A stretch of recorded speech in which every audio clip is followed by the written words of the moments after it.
All right, Thursday, November 3rd. This is a end of the day SPY recap on the daily chart. Today, the SPY kind of just consolidated after a few days down. You can see here we gapped lower, and it was kind of a tricky day in terms of there wasn't really follow through to the downside. Any rally that tried to take place, was just a minor kind of a pause type of move within the new downtrend that's taken place.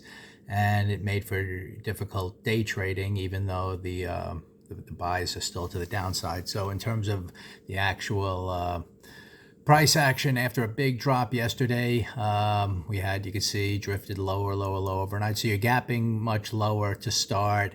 You had the little pause and then a move down. And then if you're trading this just purely, let's say you want to take anytime you gap down, it's always tricky whether you're going to get continuation in the type of move right from the start. Because if you look at the chart, even as you're moving up like this, there are all kinds of pullbacks along the way. So here we're already pretty far down. If we have some kind of down channel taking place, there could be all kinds of up action, along the way before you head lower. So after you have a big gap down, that's my point. It's kind of tricky always to know if you're going to continue strongly momentum-wise.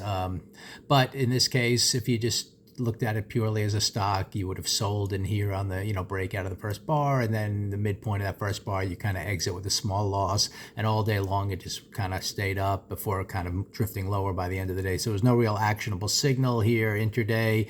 The small little attempt to go short it was a small loss for momentum purposes, and you were looking for kind of something that would have tested these lows again, and nothing really came down to do that. That was clear.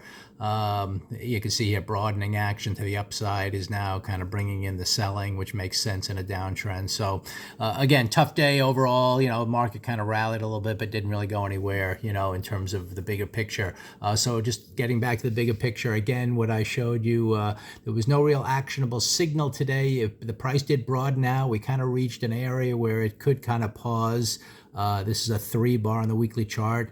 Given that tomorrow is the last day of the week, if we close kind of red, then you're always going to expect a little follow through lower next week. So, that's kind of, you're always looking for the next bar, what it's likely to do, head up or down. And given that we're pretty strongly red here and likely not to close in such a way that would, diminish the look of that bar, we're probably, whether it's tomorrow or into Monday or Tuesday, going to follow through a little lower. Monthly chart, same kind of thing. Even though it's early in the month, you're getting to a point now, if this is the open up here, the purple line, it's kind of hard to picture this bar, even this early in the month, kind of holding in here and then just rallying up and somehow having a nice green bar with such a big buying tail down here, relative to the open. But we'll just see how the month progresses. The longer it goes and the longer we might drift a little lower, the more I'm just seeing, the less and less likelihood that we're heading higher. It's still at a point where it might, but we'll have to see. So tomorrow, you could see a fair value gap in here now between the high of this bar, the low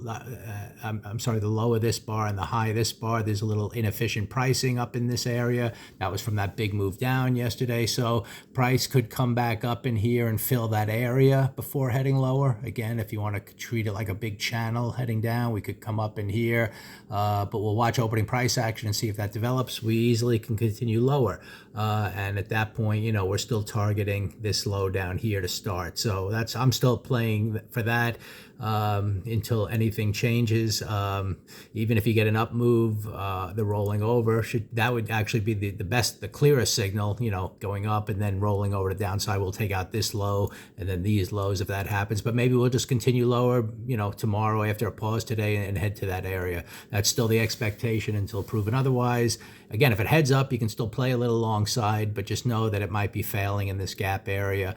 And again, this week, the 2 easy days to trade was this failure day in here, where we kind of moved below, we started higher and we went below the halfway point of yesterday. And then yesterday was a very clear day in terms of the 2 down day once it developed, kind of hitting these target down here. So, now today, it's not an actionable signal. We're getting continuation. And that's why sometimes when you're playing those two bars, lower, low, lower, low, lower, low, 3, 4 in a row, you just, you're at exhaustion risk in the short run, and that's what happened today. So anyway, we'll keep the bias to the downside. We'll see. We see here after hours we're kind of holding near the lows. So let's just see how things open tomorrow.